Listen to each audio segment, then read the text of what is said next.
Hey guys, welcome to another exciting episode of my life. Now today I want to talk about something that is near and dear to my heart, something I feel in my chest, something I feel in the bottom of my giant chesticles that I got right here. I've been working out a little bit more, and honestly, they've been growing. It's bulking season, so like, I don't know. I could put these on a table. They perch on like a bird. I'm just like, it's great. I love it. I'm just like, you know what?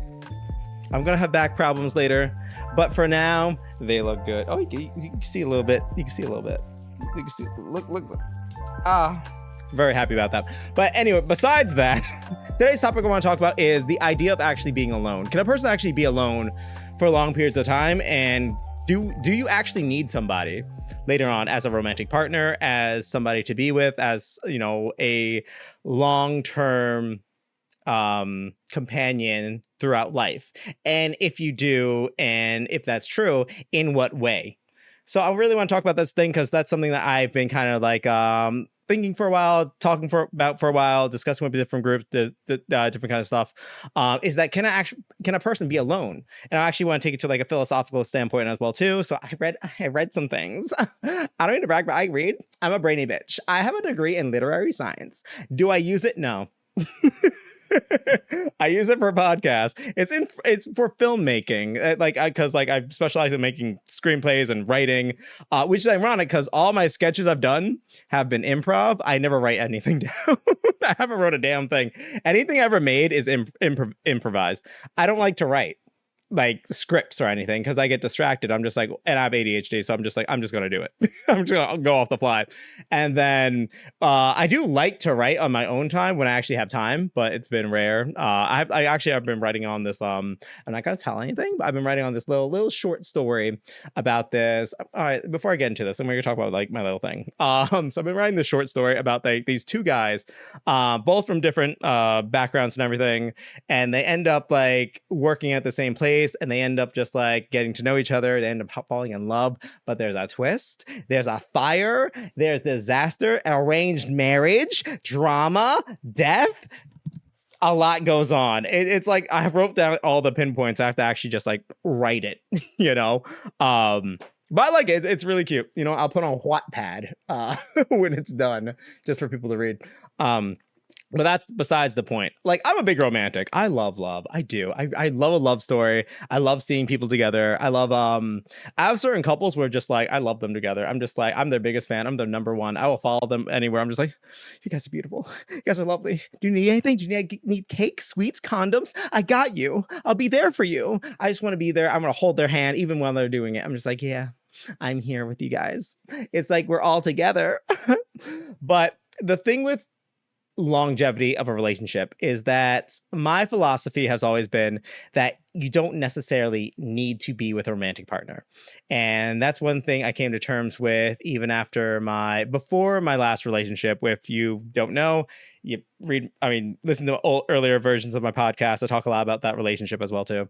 But something I realized about myself before I even got into that relationship is that I don't feel that way where I feel like an inherent need for a relationship. I don't feel an inherent need for a partner. I don't feel an inherent need for any of those giant like lifetime moments that you have in a relationship. There's a word for them. Not timestamps. That's something else. Not achievements. That's video games. Milestones. Any of those lifetime milestones I don't really relate to because those are things that I don't see for myself necessarily.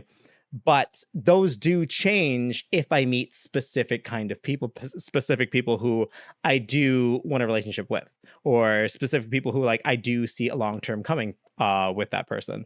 Long time coming. I mean, you know, if we're gonna be together, it's gonna be a long time coming. But the thing is, when I do meet somebody, it's very specific people that really get me to feel those emotions, get to me to feel that want, that need, that feeling of lust, limerence, love even. But it's rare because for me, I don't necessarily strive for a relationship. I don't do anything to like try to bring a relationship out. I don't necessarily date because I don't really want the end goal. And I think that's why, I mean, that's why a lot of people go on dates. You go on dates for the potential to meet your lifetime partner, your long-term person, that person you really want to be with. That's why people go on dates, usually. Or they just like to date. They're just like, you know what? I really want to go to this new restaurant, but I have no one to go with. Hold on, let me go on Tinder. No. You, hey, so like, do you want to go out sometime? Maybe like Monday at 8 p.m. I have a spot picked out already. Come on, just go. It's fine. Bring your credit card. And just that's it. They got a free meal out of it. They ate at their favorite restaurant and got a free meal. Yo, that's like this one date I talked about once where like I went to this he took me to this Thai restaurant, which I love Thai food. I'm a slut for Thai food. You'd bring me there. Woo! It's open for business. But yeah, so I went to this. He's just like, oh yeah, you know, pick anything you want, pick from the menu. I'm like, oh yeah, that's great. Okay, we ordered a lot of stuff because normally for me, like if it was just me, I'd order just like, you know, one plate of something and call it a day. A plate, a drink, call it a day. But he was like, oh no, pick you know, all the things you want, all this stuff. I'm like, okay, thank you so much. Me, I felt like a princess. And then the bill came. He's just like, okay, do you want to split? I'm like, pardon, sir?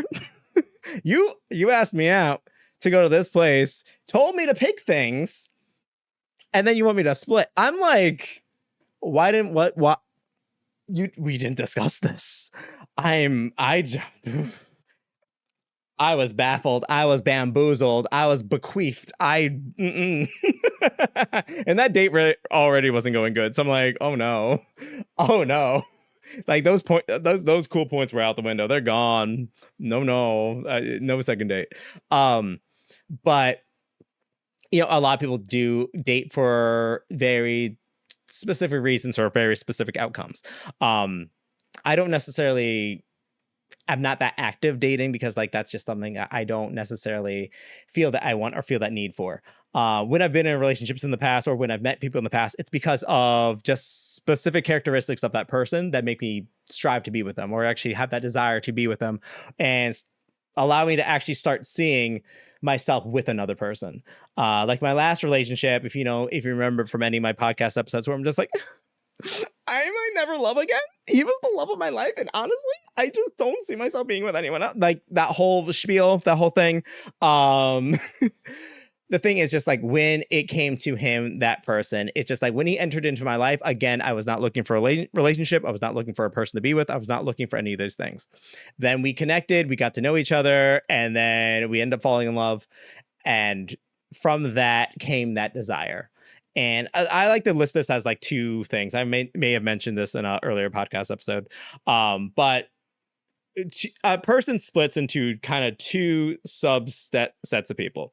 You have the people who like they want the longevity of a long-term relationship, so all their goals are going to be focused towards that. So they're going to do the things that focus on their goals. They're going to date, they're going to do these things. Like if you want to be in a relationship and that's your end goal is to end up with your dream person, your person you want to be with, then you're going to go for those milestones. You're going to do things to kind of get to those goals. So you're going to start dating other people, and then you're going to like marry that person. Then you want to live with that person, to get to know that person, to develop a lifetime with that person, have that partnership, and then maybe have kids with that person, get a house together, do the whole thing. And those are your milestones that you want to do because that is your end goal. That's the thing you want to end up with. Those are your milestones you want to hit. So that's one branch. And then the branch that I kind of categorized and fell into is the one where it's like, my life has just became about my own self-interest and my own self-worth.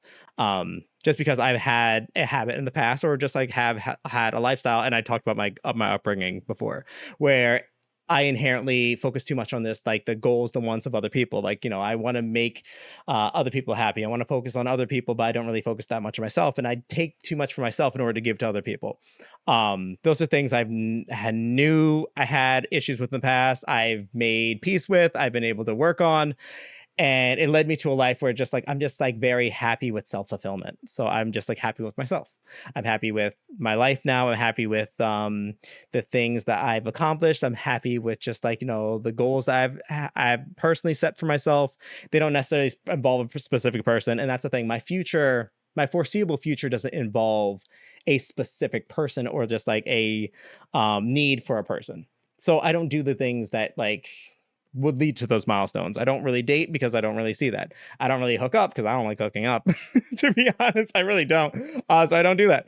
I need to get to know a personal connection with somebody in order to actually like do things with them. If I don't know you, like you're a stranger. Don't touch my no square. Absolutely not. I am a child of God. You cannot defile this temple with your heathenist pee. Absolutely not. So I don't do anything that involve getting to those milestones that involve another person. So my goals are just like, what makes me happy? Do that. It's that simple. And that's all I really want to do. And that's how I live my life. I live my life freely. I live my life independently. And I'm happy with that. So when I meet somebody where they end up having certain qualifications or certain characteristics that I'm just like, something switches and I'm just like, oh, I can't pass this up. This is going fast. This was on sale. This is on clearance and everybody wanted it. This ran out. This is out of stock. There's nothing else like this. I'm gonna bag that up. I'm gonna wife that. That's mine. That's my man. I'm gonna stand by him. Like, I'm just like, I'm gonna grab it because if it's something that's very rare, something that I feel like I can't replicate, something I can't have with another person, something that is just like very unique to us. And that person's just a unique individual that I just can't see anywhere else. And I've never like felt or been with or just like experienced that experience with that person. I'm gonna bag that up. That's gonna be mine. And then my milestones tend to shift to be with that person. And it's not because I want the ideal partner. It's not because I want to end up with a person, not because I want somebody to grow old with and all the other shit. I don't really care about that. I always said, if I end up alone in 50 years and that's it, like I never fell in love again, never had a relationship again, I'll live. I'm fine with that. But like the thing that really gets me is like not looking for an ideal partner, but being with that specific kind of person or that specific person. So it's not like I'm with a person because I want to be with somebody in the future. It's because I want that specific person. I want to be with them specifically. And that's where like the kind of the difference is where when it comes to people who just like, you know, they are long-term goal interest oriented and they want a long-term relationship. They want a partner. They will sometimes settle for less in order to get to that goal. They will sometimes not really have clear navigation on how to get to that goal. They will just like be with somebody and just like try to make things work, even if they're not inherently happy in order to be with that goal. And sometimes, you know, it just naturally happens and they get to that end goal and that works out with them. They found their person. Yay, they have the life they want. But I feel like a lot of times when like your end goal is so hard set on just like being with that specific person, being with a person or having a partner or having a house and a future with somebody, you're willing to kind of oversee certain things or certain qualifications of a person in order to get to that end goal. And a lot of people settle for less, or a lot of people just like end up with like kids that they didn't really want, or they end up in a life that they didn't really want because they have these milestones set in stone. That's a weird way to say that, but they have these milestones set where they feel like that's what they should do. That's where they should be. And that's where their next step in life needs to be. When reality is life isn't, you know, set in stone. You can't really, there's no clear guideline to what your life should be other than happy, fulfilled, and full of self-worth. That's really what you want to do. So how you get to those things are completely unique to you, but you can't just put everything into one category as to where your life should be based on your surrounding environment, based on community. And that's why I was talking about with a friend before, just like how certain people just settle for less or just like end up unhealthy, especially like in small towns, small town living. A lot of people just like really settle for less in order to like fulfill those milestones. And then they won't really just have what they want. And then they just like, they either wake up one day and they realize this is not what they want. They end up divorced. They end up unhappy. They end up in bad relationships, abusive relationships, because they were so focused on that end goal of just trying to be with a person that they didn't focus on being with a specific person. And that, I mean, that's just one thing I notice with some people. Again, some people just like, end up like, I'm a good friend who just like, they went to college, they met some guy that's like, this guy's great, we're gonna keep dating. Oh, we're dating, we're gonna get married. Oh shit, we had twins, it's crazy. And she just lived her best life, and now she's just like a happy mom with twins and just like living her best life and just happy. And I love that for her. I'm like, that's amazing. She deserves it. Really, she really does. She deserves the best in life. She's just one of those like genuinely good people. I'm like, oh, when good people succeed, I'm just like, yo, my emotional pussy get wet. I'm just like, absolutely. I'm just like, yes, I want you to thrive. I want you to succeed. When good people get what they like, a happy life, I'm like, you did that. You did that. I'm proud of you. So on the other side, when people don't really necessarily want a relationship, they usually tend to just want specific people. And those specific people are like the ones that they really focus on. And that's where they form their milestones from. So like when someone like me meets somebody like that, there is sometimes conflict into certain milestones. Like, you know, I don't really care for kids. I'd like to have kids. So, you know, not really a thing. Like if you come with kids, sure, but like I'm not look, I'm not losing my figure for 9 months. Absolutely not. This figure for 9 months carrying children, I couldn't do. Not for me, not today. But that is just something that, you know, you kind of have to discuss and communicate with. It's always about communication. Also, just like, again, I live my life. Just like, I know I don't really see myself, at least right now, I don't see myself in a monogamous relationship. So I'm more non-monogamous. I do find myself being more polyamorous, if anything. So I would have to meet somebody who just like, you know, they're okay with that, or they're also in that lifestyle. Because like, you know, if they're not necessarily okay with that and I don't see myself in a monogamous relationship with them, then it's probably ain't gonna work. Actually, I had that discussion recently with somebody. I'm just like, you know, if we don't really see eye to eye and they're not willing to like kind of like, if I'm willing to accommodate for them, they also have to accommodate for me. And then you have to have that kind of like that middle ground that you meet at. But if you don't get that middle ground, you can't really get to that clear conclusion where just like you both are happy, then you're not with somebody who can inherently make you happy. So, again, like I've been always okay with just like the idea of just being alone. I'm okay with that. But can a person survive just being alone? And that's like the big topic I really want to talk about. The answer is yes, but also no. No in the way that a lot of people think, and yes in a way that people overlook. So like I've been reading a couple of things on philosophy. I'm gonna go, hold on. There is Marcus Aurelius, who was part of the Greek Roman Empire, not Greek. I lied. I'm a liar. So basically, Roman emperor who had his own philosophy called Stoic philosophy. That was formed around that time in Athens. Blah blah blah. Backstory. But basically, it's about. I'm just gonna summarize because I'm not gonna read shit to you. But basically, in order to really have a happy life and be fulfilled, you have to have fulfillment within yourself, and you have to really just like kind of involve your feelings, your wants, your needs with your own self-fulfillment. You have to work on kind of fulfilling yourself in order to really have that form of happiness. Really just like really be able to see joy in other things and your surroundings and like what you want to do and how you can see joy in the world.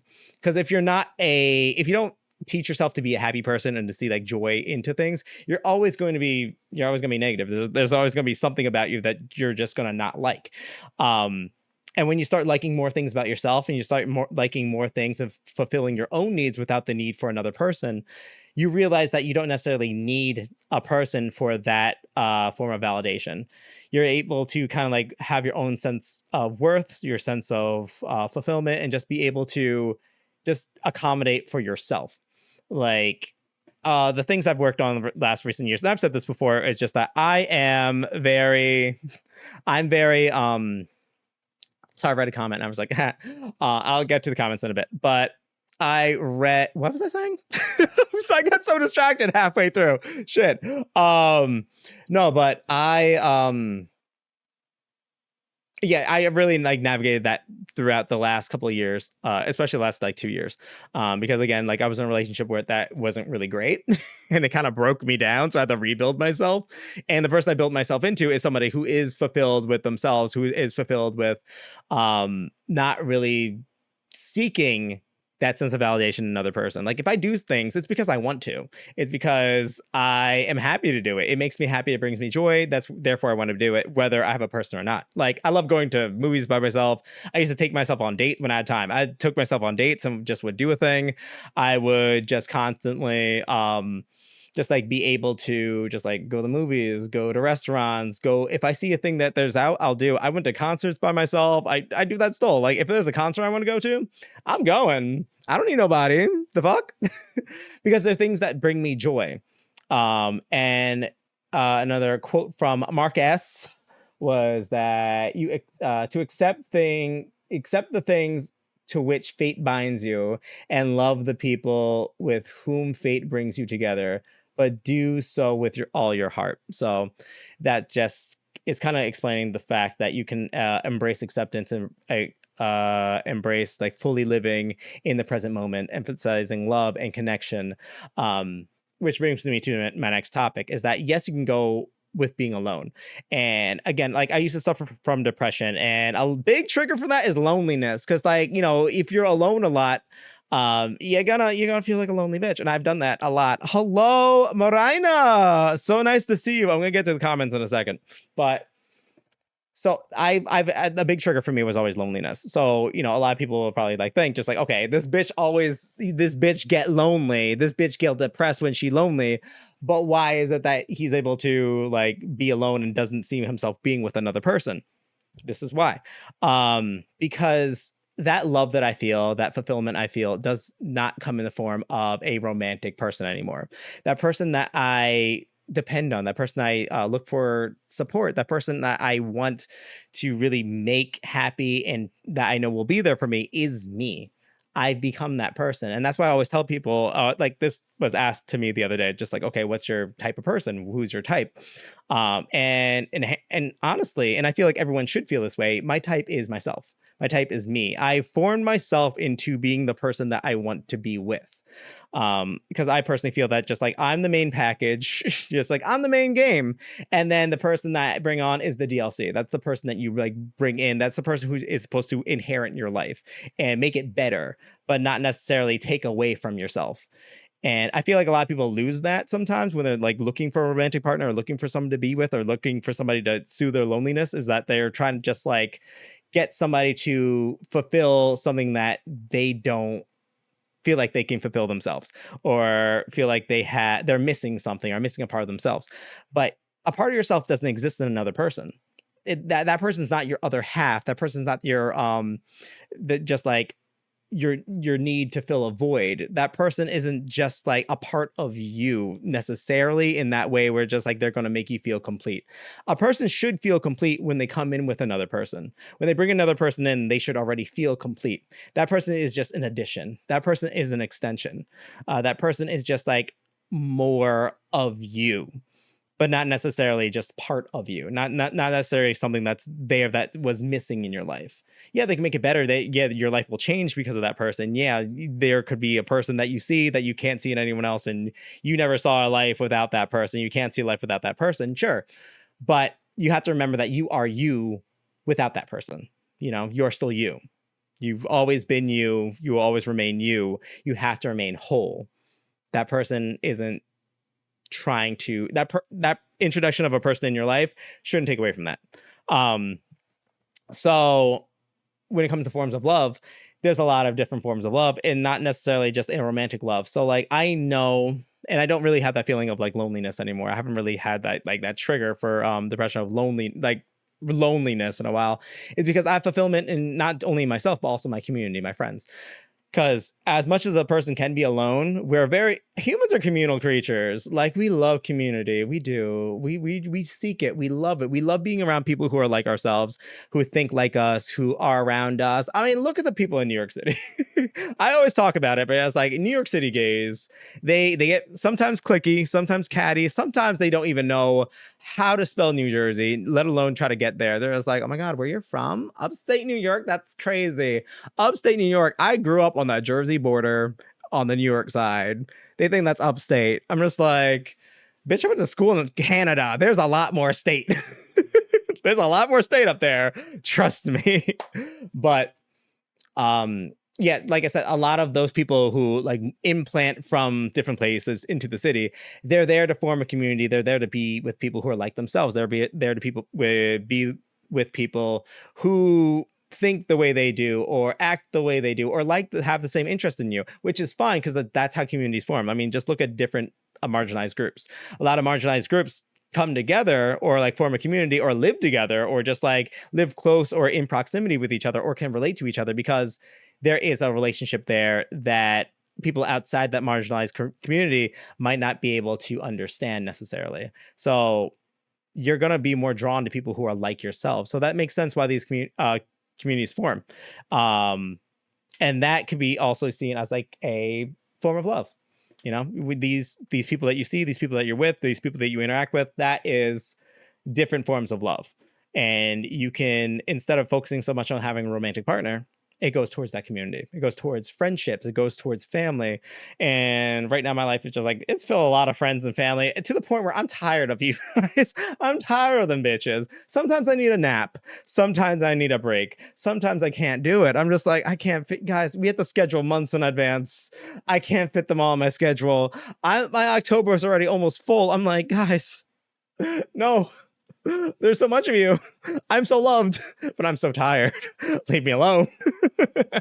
No, but that's why I don't really have that sense of loneliness because I'm so fulfilled in other regards with like, you know, friends and really good family and just like people who make my life better, who improve my life. Not necessarily that they complete it, not necessarily that they take anything away from me, but they just improve my life. And this is why I keep the people I keep close to me. This is why I strive to keep the people in my life that make my life better because they just bring me joy and it brings me joy when they're happy.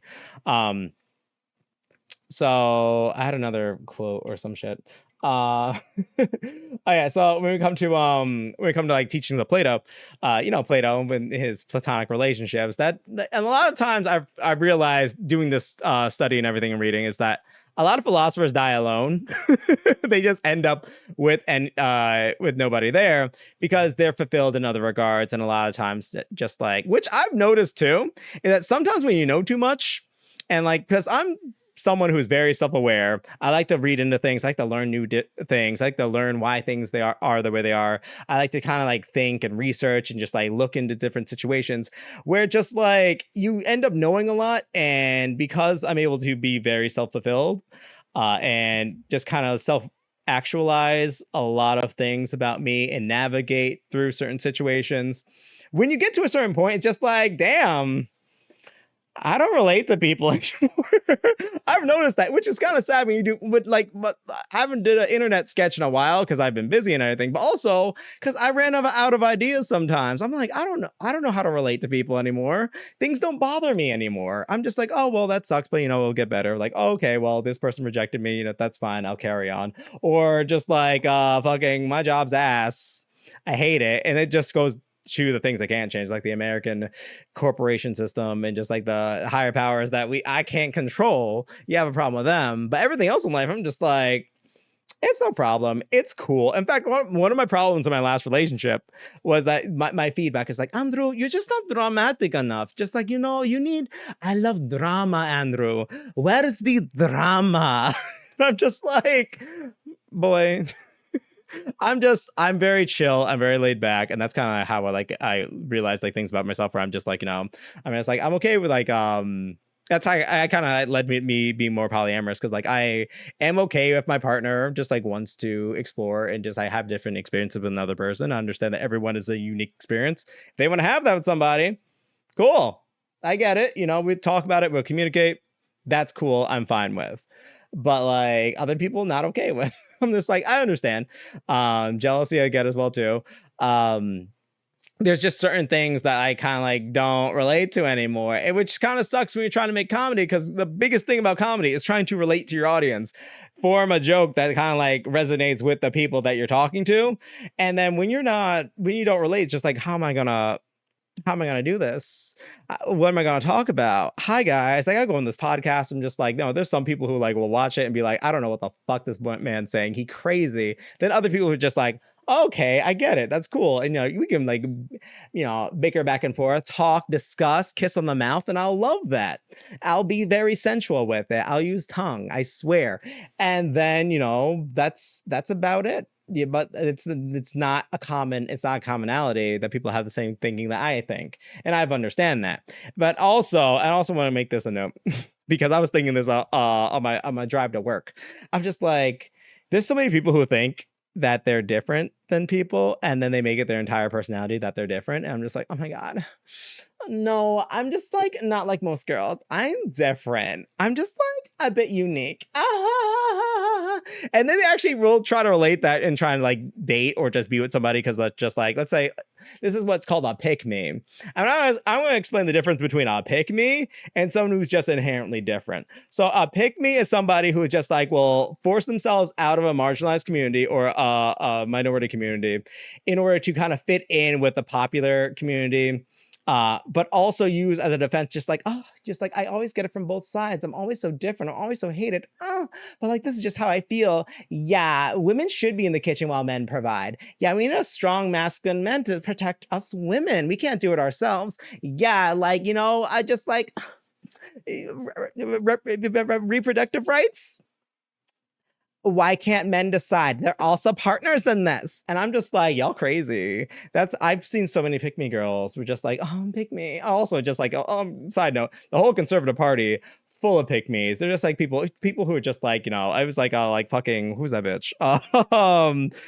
Candace Owens and fucking Ben Shapiro and whatnot. They're people from a marginalized community who are just like want to separate themselves so bad from it because they're just like, I'm not like most people and I get it from both sides.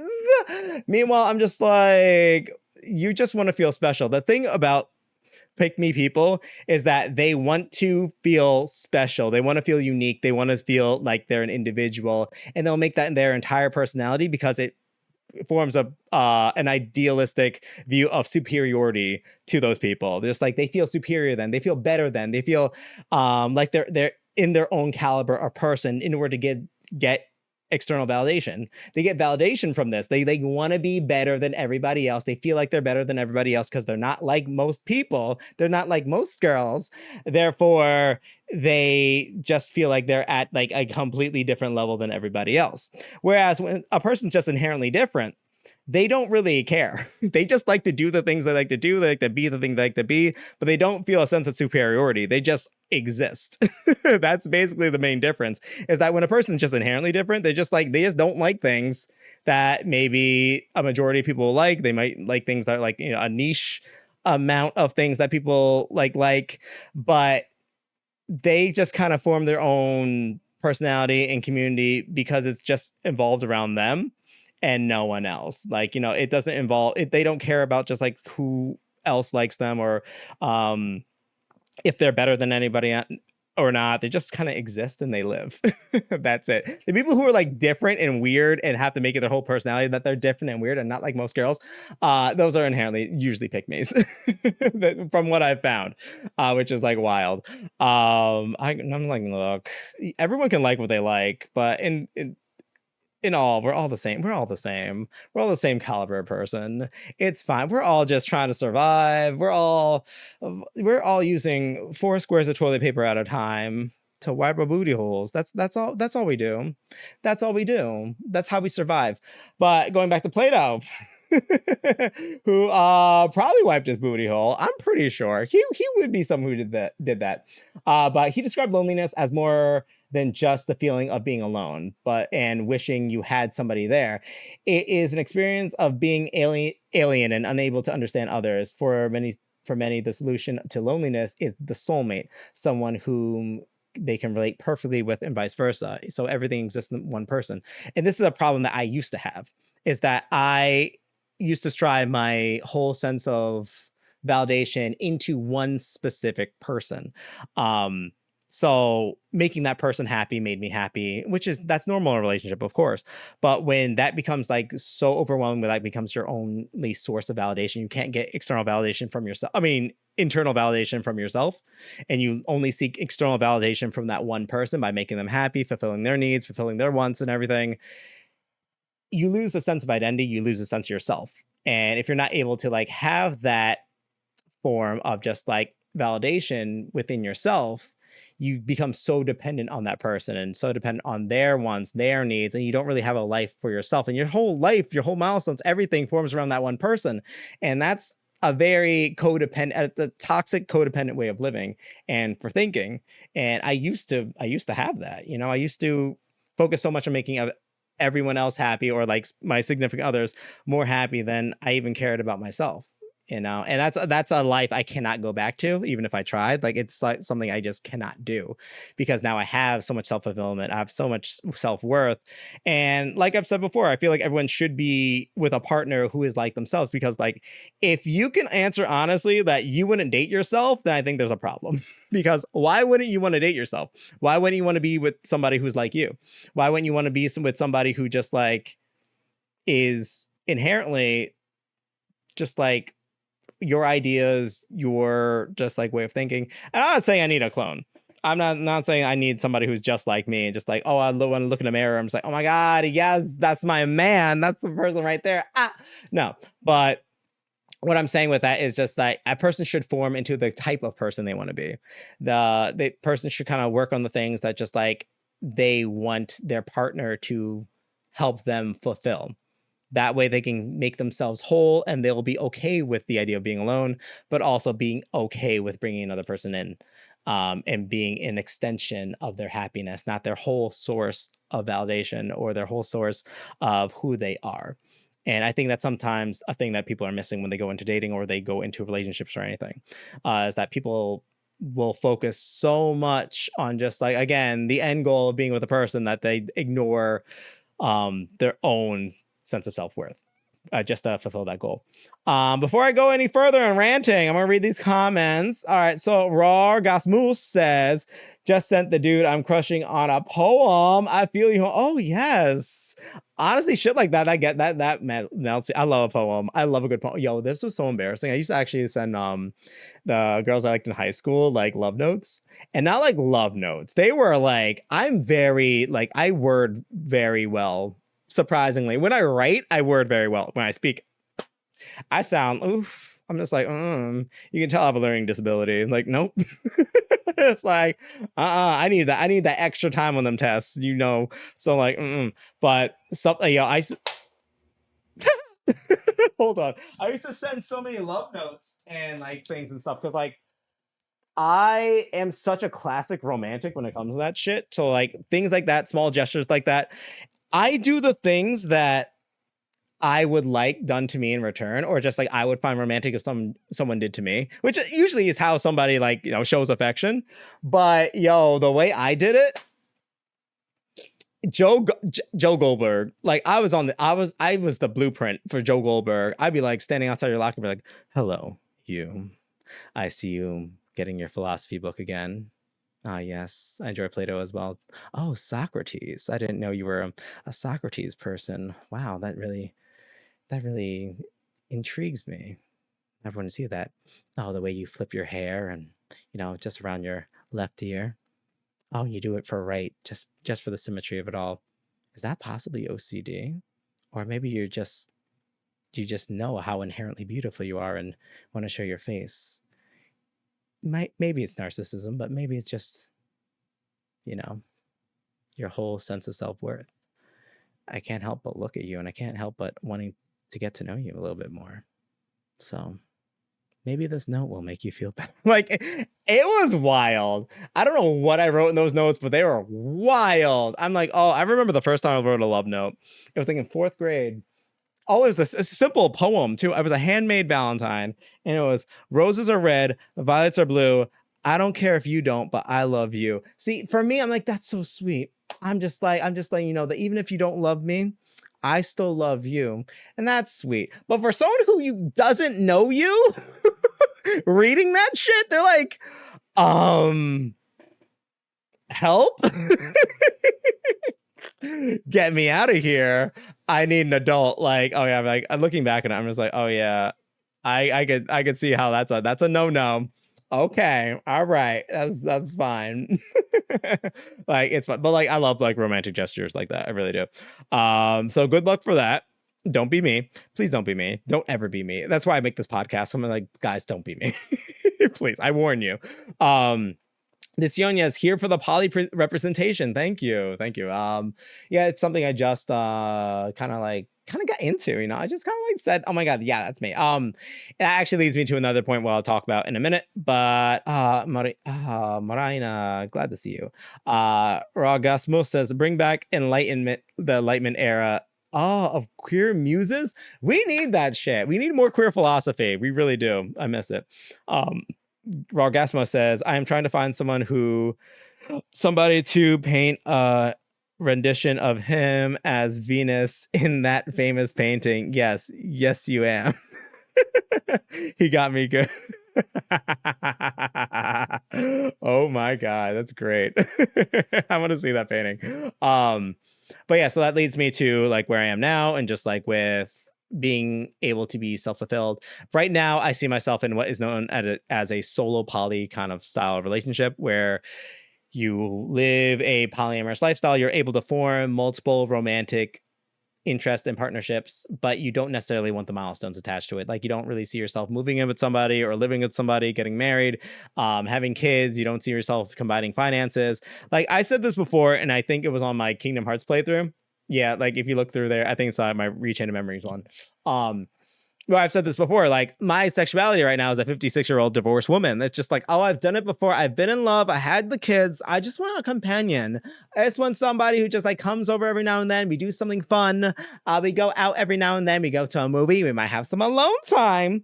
If I've had a glass of wine, I'm feeling a little frisky. Oh, but only if it's before 9 p.m. because then I have to let my hair down. I just do. It can't set like this. And then we just hang out. We don't have to move together. We don't have to have anything together. It's just a fun companion for like good times and like, you know, enjoyment. That's kind of like my sexuality at the present moment. Just because like right now, a companion would be nice. I'm not saying like I'm seeking it, but like it would be nice. It would be nice to have somebody like every now and then that just like talk to, hang out with, have intercourse with every now and then. That's fine. Again, like I'm able to form different relationships with different people. Like I've like being blunt and honest about it, like I've had the same like friends with benefits for like 2 years, like same like 2 people for like the same 2 years. Both very great people, like lovely people, cool people. We respect each other. We respect each other's partners as well too. We're just living our best lives, you know. Just like one person, really cool, really sweet, just like love him to death, awesome guy. We can just like shoot the shit, or we can, you know, hang out and do things. Another person, like we get food, we go on dates, we just like, you know, we do things. I sleep over his house every now and then. It's a fun time. It's great, cool, and that's what the relationship is. That's fine. We're both cool with the situation, and then we just kind of like go on our lives, you know. We have that deep affection for each other, but like nothing that leads into like, you know, the inherent traditional monogamous relationship. But then there's also people who I form relationships with where I'm just like, that's mine. That's my man. Oh, that's mine right there. I need that. Bag him up. That was my last relationship where like I met him. I wanted him. I'm like, that's the one I want. That one, please. In this model, I need it. And I was just like, I'm marrying him. I'm marrying him tomorrow. Unfortunately, we did not get married because I just end up not being the right one for him, which I understand. I've learned to live with. I just hope he's happy out there. No, but just like, again, when it comes to me, when I meet very specific people who inherently just like, I feel like I can't find anything else. I can't find in anyone else. And that's like something I feel connected to, I feel something deeply for, then I want that specific person, and I'm willing to accommodate for any milestones that they might have in order to be with that specific person. It's not necessarily like I want those milestones again, but it's like I want that person. Which also brings me to the flip side of a situation and warning signs when you are a person who has those milestones in mind, who want a long-term relationship, want to be with somebody, want to end up with somebody, and just like, really want to build a life with somebody to fulfill that. And you're interested in someone like me who just like doesn't have those milestones and really self-centric, not selfish, not self-absorbed, very different things. But like, their focuses on life really focuses around them. My best advice, if you are a person looking for those milestones, is to try your best not to date the other people. Like, look, I know a lot of people say it's like, oh my God, I'm the victim. Oh my God, just like, why is everyone so toxic? Oh my God, what is it about me that people don't want? Blah, blah. No, I'm going to be blunt and honest with you as somebody from that end. If that is what you want, do not seek people who are like me, because they're probably, one, they're self-fulfilled. Two, they don't really necessarily want a long-term relationship. So like, they're not seeking that with you. They're not going to seek a long-term relationship. They're going to take the relationship for what it is. And that is it. Speaking from my own experience is that I tend to, again, I end up forming connections and being with people, very specific people, and it's those very specific people who I want to form those milestones with. So it's not broad. It's very rare that I love somebody like, romantically. It's very rare that I fall in love with somebody. It's very rare that just like I really want to be with somebody I want to make that time, effort, and energy with. It's very rare that I meet someone who kind of fulfills that for me. So I let a person know straight off the bat. I'm just like, this is who I am. I'm just like hanging out. I'm just like trying to see what can form.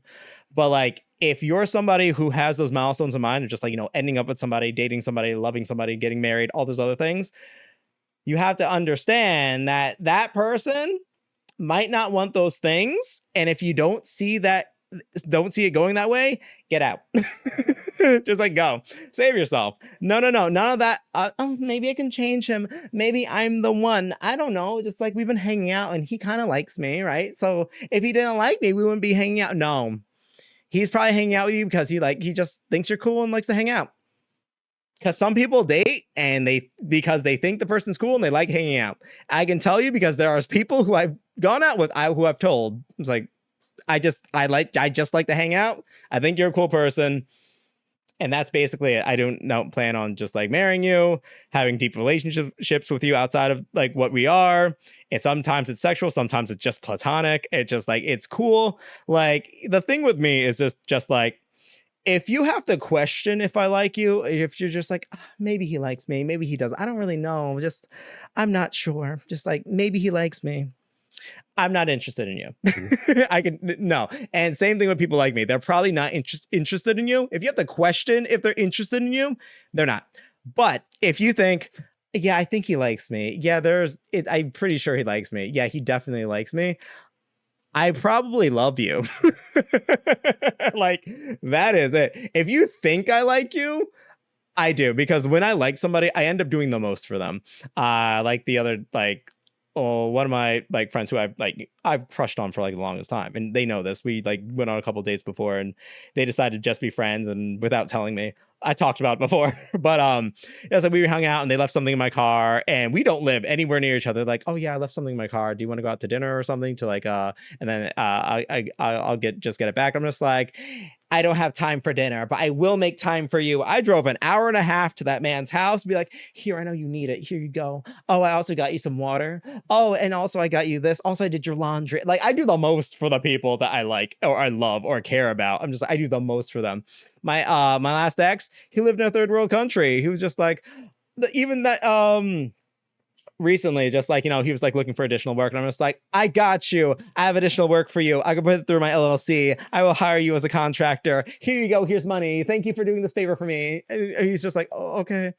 Thank you. I'm just like, anything else you need? I'll fly there. Do you want me to fly there? I'll be there tomorrow. Like, I will do the most. Someone else I was dating, I'm just like, he was having like kidney issues and like, just like, he's a little discomfort. I'm just like, do you need someone to stay overnight? Hold on, I'll be at your bedside. I'll make sure that you're okay. Hold on, do you need me to drive you? And I was like, I came in with snacks. I drove the whole thing. I'm just like, I'm here for you. If you need me, beat me. Like when I actually am interested in you, I go above and beyond to make the effort. So if you are dating somebody who again is very self-centric, they will make the effort for you if they have deep affection for you. But if they're not making that effort for you, they probably just think you're cool. They probably just think you're a nice person to hang out with. They probably enjoy your company, your time. They enjoy you as a person, but they don't necessarily want to be with you.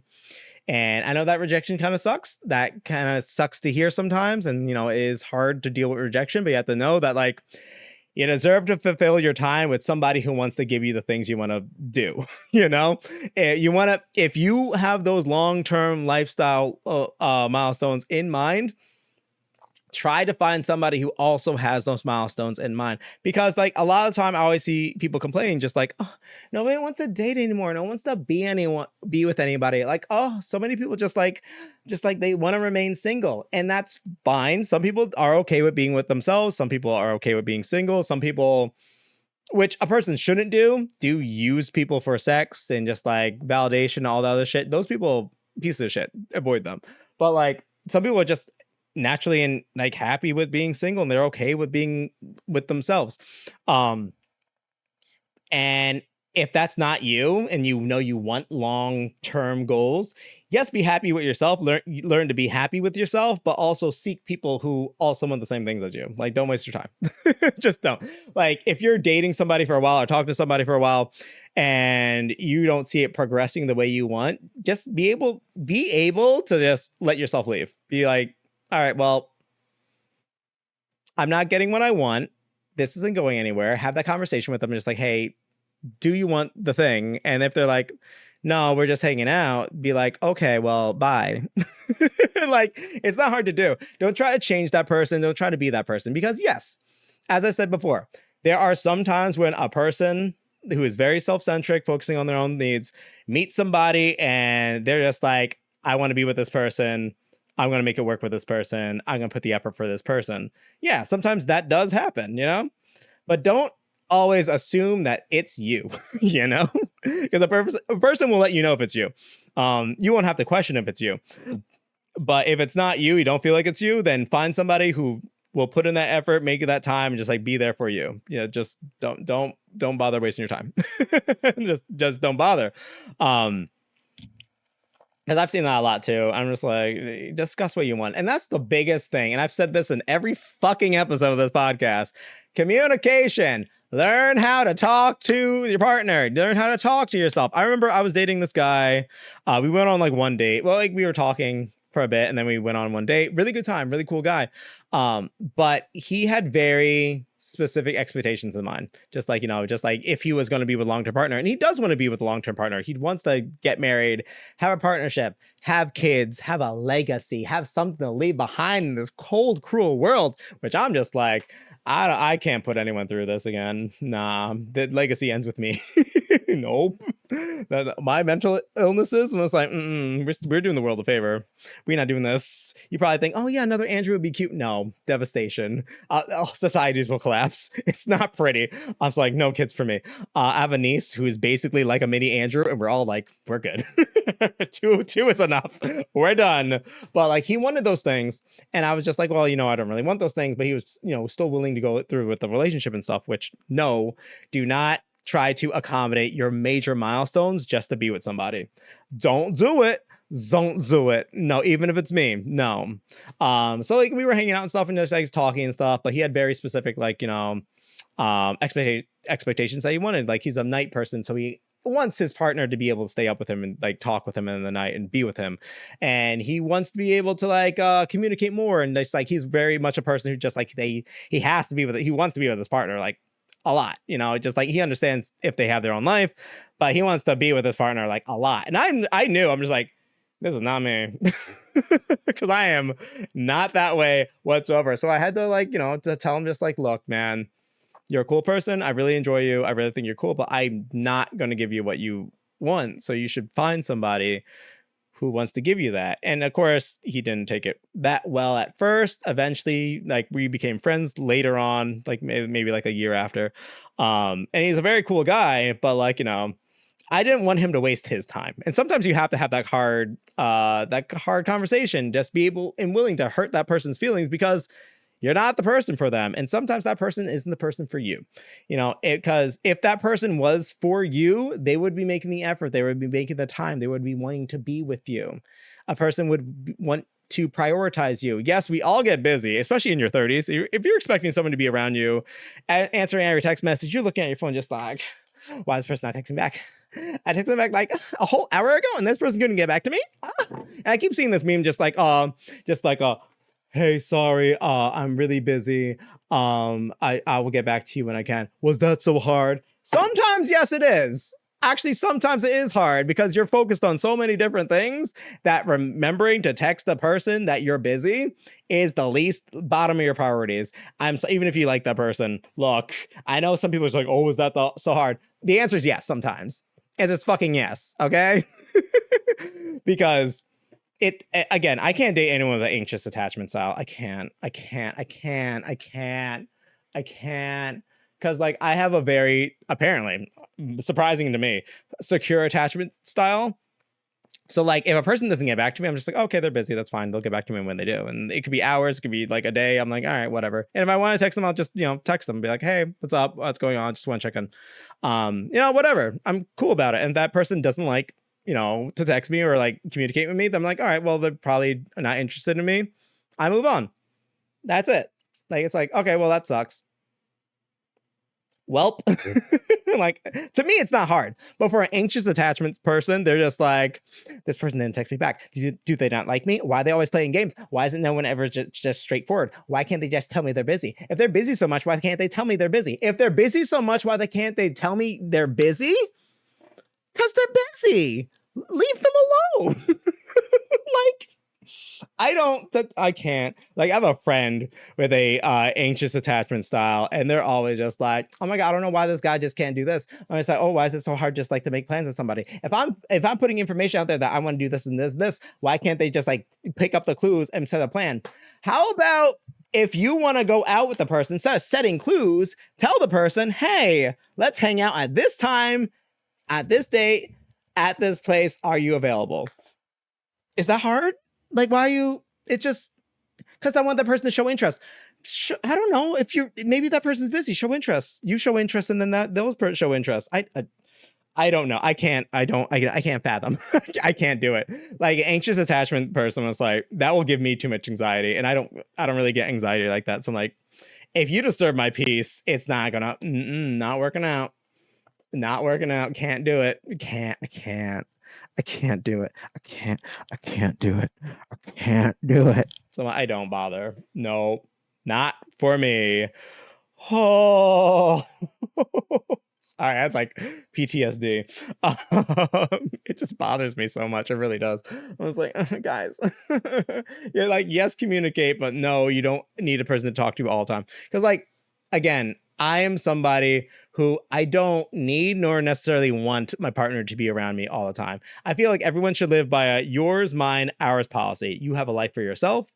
We have a life together and do things we enjoy together. And then they have a life of their own. And then that is it. We have these separate lives. We have our own life together.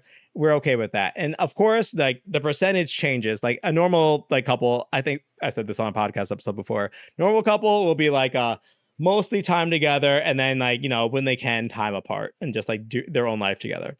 That's fine. Me is just like it's equal. It's just like my time, our time together, your time. It's like they're equal. They're equal because I love my time alone. I love being alone. I love being by myself. Even if I'm in love with you, even if I want to wear your skin. I used to tell my ex all the time, just like, oh my God, I just want to crawl into your forest skin and use it as a blanket.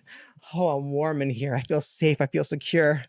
Oh, let me just live in here forever. Oh, but here's the thing: where when I live in a place, I live there and then I go do things and then I come back. Like, even if I'm deeply in love with a person, I don't want to spend every waking moment with you every single second. I know that's the whole romantic idea, that whole modern romantic ideology based on movies and romance novels and all the other shit that we're selling. Just like, okay, you actually want to be with your person every time, every day. Oh, that person you're going to love and show affection with every single day. Sometimes you just want to be alone. And we have to normalize the fact that it's like sometimes you just want time away from our partner. I remember I was watching, it was like, I never seen the show and I never will. I have no interest. But I was watching somebody go through all the episodes like Sex in the City, just like say how toxic and bad the relationship between Big and fucking what, Carrie? That's that girl's name. Sarah Jessica Parker. Matthew Broderick's wife. Like, you know, just like how bad the relationship was. And I think it was like maybe like the second movie where like he suggested, you know what, let's have a weekend for ourselves. Like, you know, we spend each other like with each other 5 days a week, and then we have the weekends for ourselves. And out of context, like if you don't know their relationship, they're the two worst terrible people in a terrible relationship, and they're toxic and terrible. If you ever aspire to be them, please love yourself. Because no, you don't. Absolutely not. They're literally the opposite of everything I ever talk about. Just don't. They're terrible. But just like out of context, that sounds great to me. I'm just like, that sounds fantastic, because like I could be with a partner, someone I love, someone I cherish, someone I'm with for 50 years, and I have like 3 days for myself, 4 days with you, or the opposite, 4 days with myself and then 3 days with you, and I'm good. I'm good with that. We could do that for a lifetime. I'm okay with that. Even if like we live together, I want to be able to have space of my own. Like, this is my area. You don't come here. You don't come here ever. This is my space. Or I just get my own apartment. I'm just like, you know what? We just sleep over every now and then, but I have my own space for me. Like, because I'm very self-centric, and I know this about myself. And I'm very much individualistic in a way where just like I like being alone as much as I like being with my significant other. I know this about me, you know. Not a lot of people like that lifestyle. I understand that. Again, a lot of people want to build towards those classic milestones of ending up with a person you wake up every day and blah blah, the whole romantic shit. But sometimes people don't want that. And I feel like sometimes we need to normalize the idea, just like it's okay if you don't. Like, it's okay if you just want your own space sometimes. That calls for open communication with your partner to see if that's a thing that you guys can do. If it's something that can actually work out, if it's something that's, you know, accommodable for both of you. It's hard if you have kids. I understand that. Like, you know, sometimes just like, I just want to be by myself. And being by myself doesn't mean that I don't like you any less, or just like I don't love you, I don't care about you. Like, no. I just want time for me, you know, just like have me do my own thing and be able to do your own thing. That's why I never understand the couples who just like, one, do everything together, and two, the ones who just, they have to bring their significant other to things that they don't enjoy. Like, I go to Sonic concerts, I go to Comic-Con, I go to the Ren Fair. If I'm dating someone who doesn't like any of that stuff, one, I'm surprised we're dating. I don't know how that happened, but you know, it's cool. I get it. You know, there's probably something about you that I feel connected with. And two, like, I could just do those things by myself. Like, I'm not going to bring you to something you don't like. Why would I bring you to something you don't like? That costs money. Like, oh, let me get us both tickets to the Ren Fair. Oh, you hate the Ren Fair? Well, this is $50, so you better go. No, I'm just like, I'm not going to spend $50 on you. I'll talk to you after, because with the yours, mine, ours policy, it's just like, I do the things I like, you do the things you like, and then we do things we both like together. Like, again, I've said this before about dating night people. I date people at night, and if a person wants to go out to the clubs, the bars, a circuit party, even if I'm going on a dating app and I'm just like, see, like, you know, pictures of them at a circuit party, they have to know I will not be attending. Circuit parties, I do not like. It's just a bunch of like, why would I want to be in a crowd of sweaty people dancing to music and just like doing drugs? Like, if I go out, it's to socialize. I'm a socialite. I like to talk to people. I like to get to know people. I like to make connections. Like, if I'm at a space where we can actually talk and communicate and get to know each other, I'm happy. I'll go anywhere. I'm just like, oh yeah, we're able to talk. Oh, we're at a dive bar or something where I can like talk to people, hear people, and just like, you know, get to know people. I'm about. Cool. That's great. But like a circuit party, you're not trying to get to know anyone. Normally people are just trying to fuck. And I'm like, I don't want to do that. I don't want anyone there. So if that's your thing and I'm dating you and just like that's your thing, it is your thing. You can do it with you. And I know some people are just like, "Oh, but I wish I had my a significant other with me to like be with." I'm just like, oh, I wish I could bring him to these things. Then you should, if that's how you truly feel, be with somebody who wants to do the same things as you. Because again, I live yours, mine, ours policy. You do things you like, I do things I like, and we meet in the middle. And because again, I'm more non-monogamous and polyamorous, I am okay if you go with somebody else or just like want to dance with somebody else or do things with somebody else while you're there. That is fine. We'll communicate about it. We'll talk about just like, the boundaries that we have set up. That's cool. But I will be in bed by 9:30. I'll be waking up at 5 to go to the gym, and then I'll cook breakfast. I think that sounds like a plan. That's just me. Before I get any deeper, I want to read Morano's comment. I've grown to notice is some, if not most people, don't actually know what they need. Yes, they know what they want. Knowing what you want and not what you need is problematic, in my opinion, because to know what you need means to have you've been able to delve deep into yourself, your past triggers and traumas, etc. Deep understanding of yourself, self, both the good and the mendable. That's difficult for most people to do. Oh my god, I love you. Absolutely that. Absolutely that. Absolutely that. Yes. 100%. Yes. A lot of people don't really know their inherent needs because again, like I was saying before, like a lot of people look at that long term of just like their milestones, like where they feel like they should be. And just like they're trying to strive for that. So again, they're willing to accommodate and willing to just like, compromise parts of themselves in order to do that. And I've talked to another friend before how just like a lot of times, especially women, I think I've talked about this. I have talked about this, but I'm going to keep going. A lot of women do this as well too. They're trying to just get to that end goal because they see like where everyone else is in life. They feel like they're on a biological clock, so they have to have kids at a certain point. So they're willing to just like be with a person just to get to that goal. And then they end up kind of changing their entire life or moving things around or just like losing a lot of their goals and aspirations because they became a mother, because they became a wife. And then that was the most important thing to them because that was that ultimate sense of fulfillment is reaching that milestone. But now they have nothing of themselves anymore. Like they have nothing of themselves anymore because they thought they were ready for motherhood. They thought they were ready for being a wife, but that's not really what they wanted. It's what they felt like they needed. They felt like they needed to be there, but really it was just a milestone. It was an end goal, but they cut out way too early. And I always feel sad about that. I always feel like, it's not fair and it's not right. And I don't feel like a person should give up really who they are in order to get to that end goal or milestone. And that's something I used to do.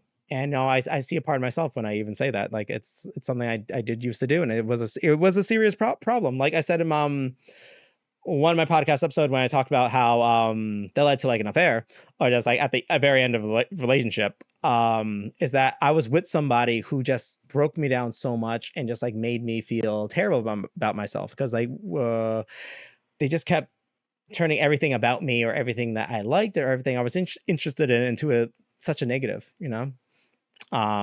So when somebody came into my life at the very end of the relationship, and I knew I was going to break up with this person, I didn't know when, just like they came into my life, they gave me the bare minimum, and all they had to do was just like give me a basic compliment every now and then, and just like say they supported me and listen to me. And I'm just like, oh my god, he's giving me the most. We're in love. Oh yes, I'm gonna give this a shot. Because I was so emotionally damaged and gave up so much of myself to accommodate for this other person. Because again, I felt very belittled. So like, I felt like I was too much all the time, and they made me feel like I was too much. So I felt like I was too emotional, too sexual, too much of these things, because these are things that they just didn't like. Maybe themselves, maybe other things, but I don't know. But like, I gave up so much of myself that I became a different person. I didn't like who I was. I hated who I was. I was so broken. So when a person came into my life and gave me the bare minimum, it made me like feel a fraction of who I felt like I should be. I was just like, we good. This is love. It wasn't love. It wasn't love. It crashed and burned very fast. But yeah, just like I was willing to just like give up so much of myself just to give that relationship a shot, just to give it to work, you know? And that's not good because I also see that as well too, is that a lot of people will get into these relationships with these like partners.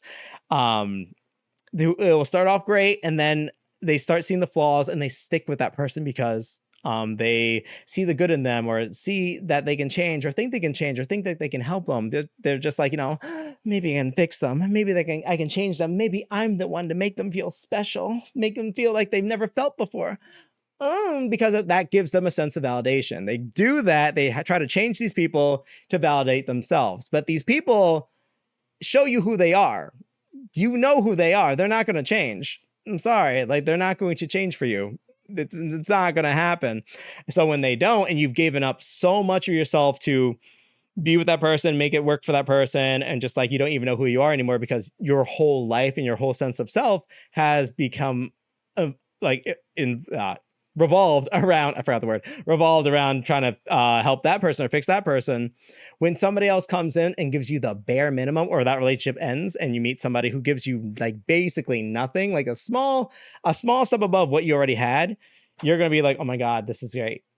And then you're ready to jump into a relationship that it is not very prematurely, that you're not ready for, and something that just like does not actually fulfill your needs. Because they gave you a small sense of validation. You were so starved for validation and so starved for the need to be wanted and the need to feel affection, the need to actually just like touch another person or have another person touch you, that you jump into a relationship prematurely only for the same thing to happen again. So like I see a lot of people, they get into like a repetitive cycle of this because they don't focus on themselves. They don't focus on working on themselves. They don't focus on their own happiness or that need for self-fulfillment and that need for self-validation. And that's why, like I said before, I cannot be in a relationship like I was before. That's why when I was in my last relationship, it was great because it was no work.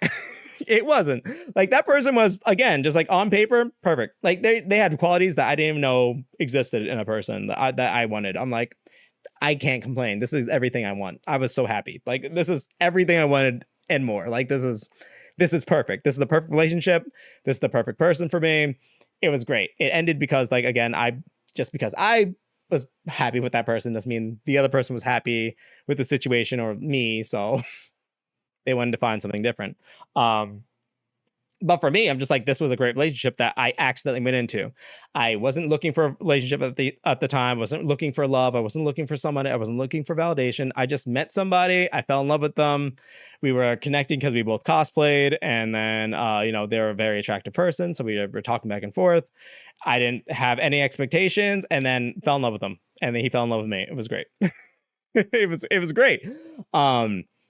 And that's probably how I'm going to meet somebody again. Like, honestly, like if I meet somebody, it's just going to be casual. It's good. I'm going to meet them randomly and be like, oh, you're cool. I'm cool. That's great. And then, oh my God, we're in love after getting to know them. It's the best feeling. Before I go even further, Raw Boost says, I get that. For the first time I'm with somebody, that doesn't make me feel like I've got to shed my skin to be good enough to be with them. It's hard when I have to get my glasses. Hold, please.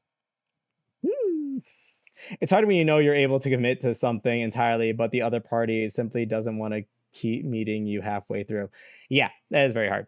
I was in a relationship before where just like I gave so much of myself and they really didn't give that much back to me. I give them a lot of benefit of the doubt because of certain things. I'm not going to get too personal about this person, but like because of certain qualities of this person, they were not able to give me even like a fraction of what I wanted. So I really had to be overcompensating for that. And I was willing to be over accommodating for it.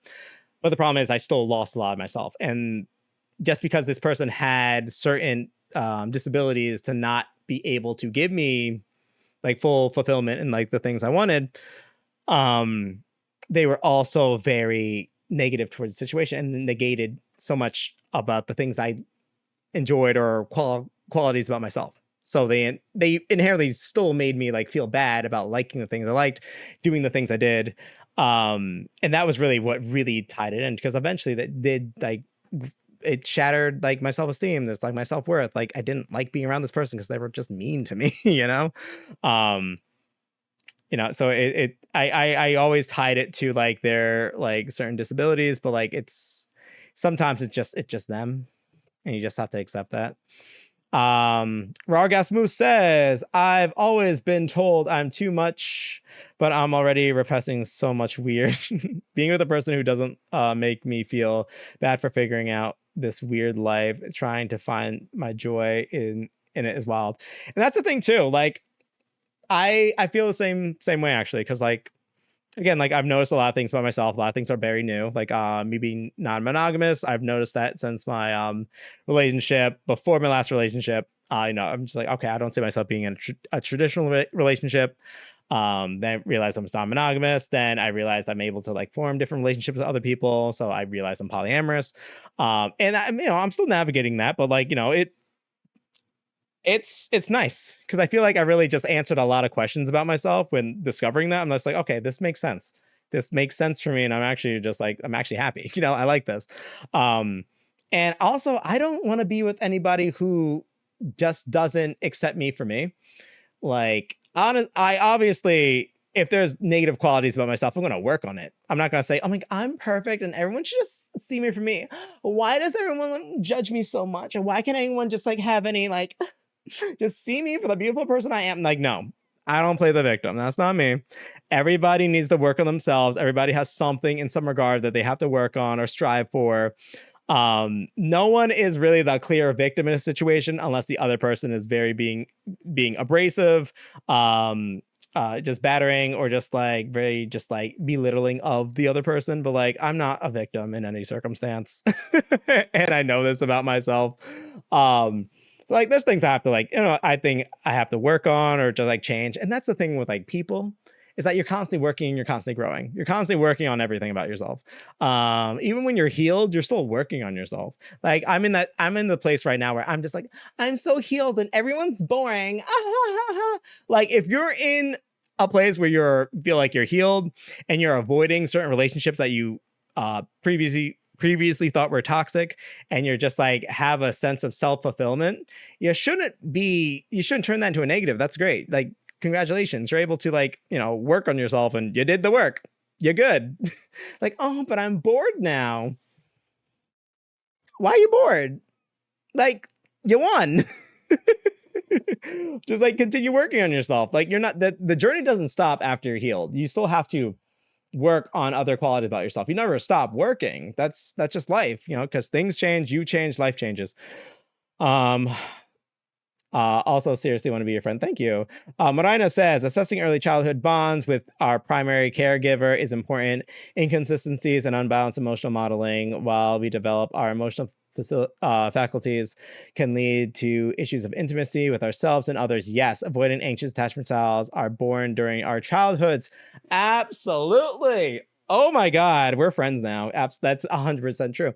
Because there is a mixture of nature. There's always that argument of nature versus nurture, but like it's very much. I think for me, I think it's hand in hand. And several psychologists have talked about this as well too. There's a lot of ads today. Damn, I'm sorry about that. But several psychologists have also talked about that as well too. These attachment styles, they do develop when in care with your primary caregiver. It happens a lot. If you don't feel a lot of love or affection, you can have feelings of abandonment. You could want to fulfill that in other partners. You hate being alone. You like strive for attention, strive for validation. You strive for these things because like you grew up in an attachment with a lifestyle without parents who like really loved you, supported you. So it's like you try to seek that in other things. I used to be like that. I would know. Like I used to have a very anxious attachment style because like I wanted romance, because I wanted love from a significant other. I didn't really have a household where just like love came easily. So foreign to me. So like I seek that in significant others. And I'm just like, if I can make that person happy, I'm full of worth. I can do it. I put all my stuff because I did have what is known as like I believe it was like a qualification for like borderline personality disorder, where it's called having a favorite person, where like you fixate on that one person and that is your whole sense of validation, the whole sense of self.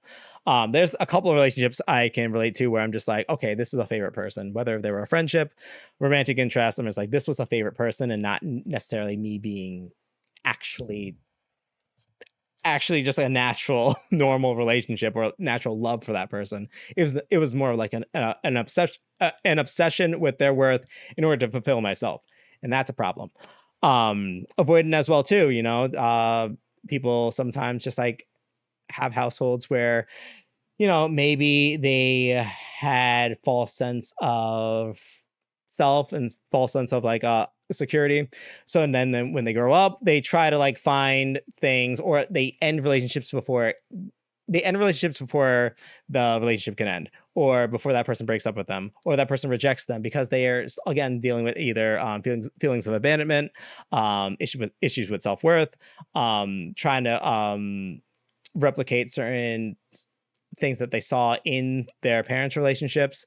Like, we see this a lot. I remember I was dating somebody who did have a very avoidant attachment style. And again, even in the present day, like if they get into a relationship that becomes too intimate, or it becomes serious, or becomes too real, they're the first ones to end it, because they don't want it to actually like end naturally, or they don't want to actually do the work for it, because they feel like it's like inevitable that they will break up, which is kind of a sad life to live. I worked on a lot about myself, where I have a very secure attachment style now, where I'm just like, I'm surprised. And I'm like, all right, great. Yay for me.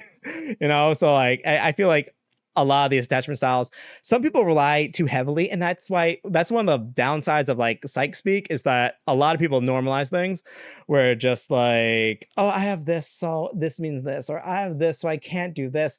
It's like they fall back on on therapy speak in order to not be able to work on things about themselves, or just like use that as a crutch. Like, I know I have ADHD, and that stops me from a lot of things, like, saying basic English and reading and spelling. Like, I suck at spelling. But I don't use that as a crutch. I just try to be better. I try to do better. I try to like learn from my mistakes. Again, like I had an anxious attachment style, and I worked on it until we're secure. We're very good right now. And I know that's just me, and I know not every situation is the same and different. And sometimes it's harder work for other people than others.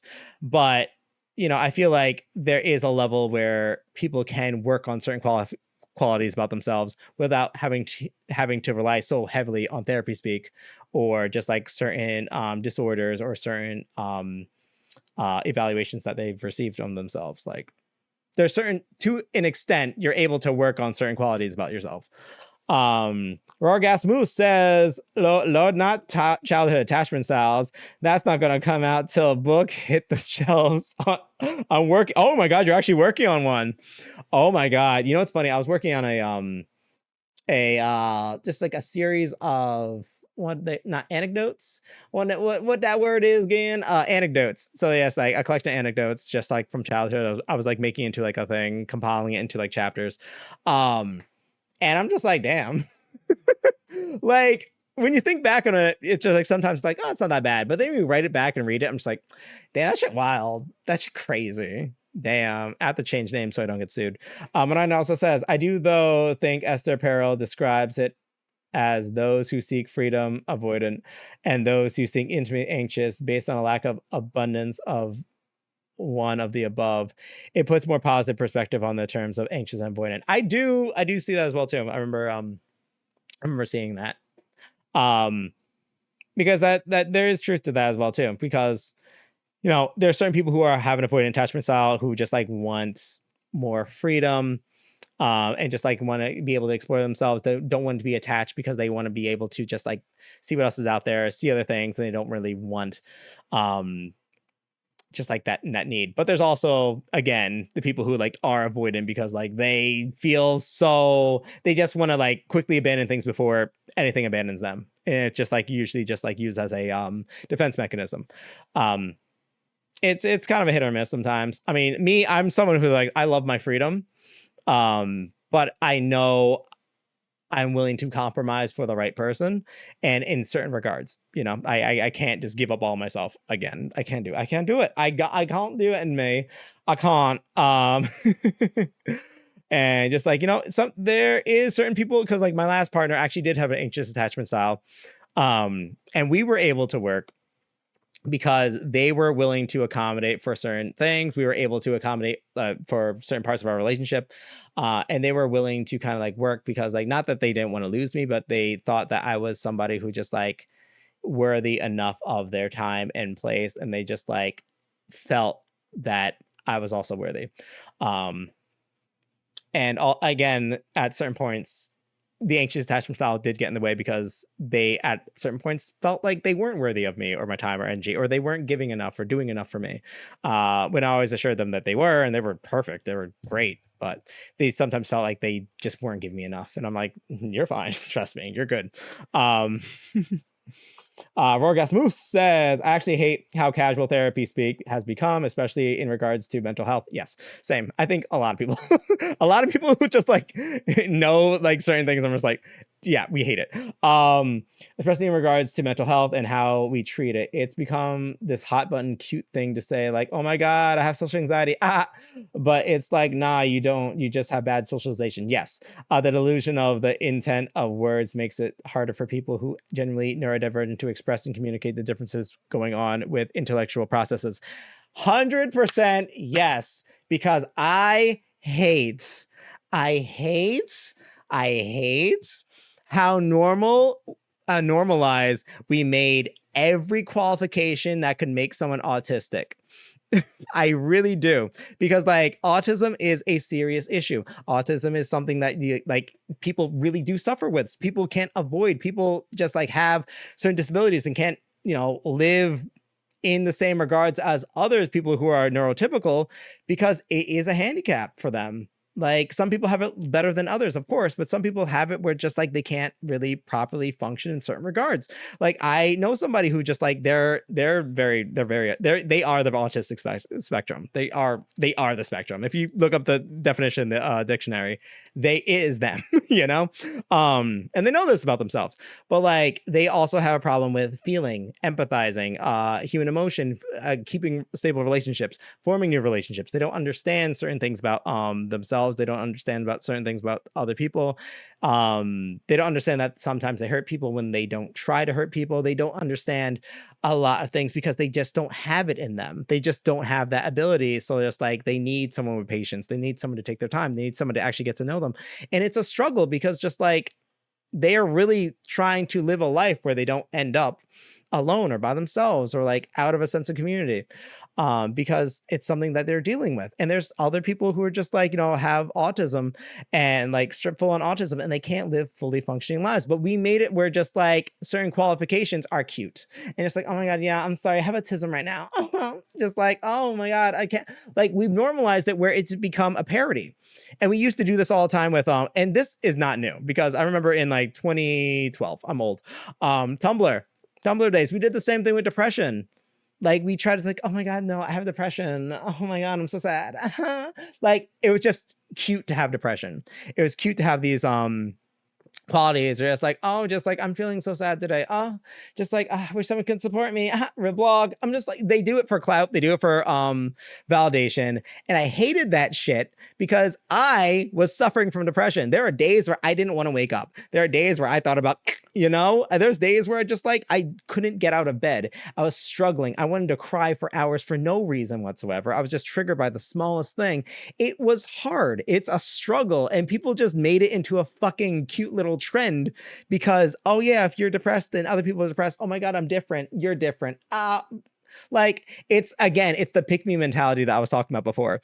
It's just the idea, just like, okay, well, just like I'm part of something different. I'm not like most people because I'm suffering from this thing. You might have not heard about it. It's called depression. Like, oh, and just like they do it for clout. They do it for self gratification. They do it for just like a feeling of self-validation and self-worth, and just to fit in, just to be different enough from just like the norm, and but also fit in because it was an ongoing trend.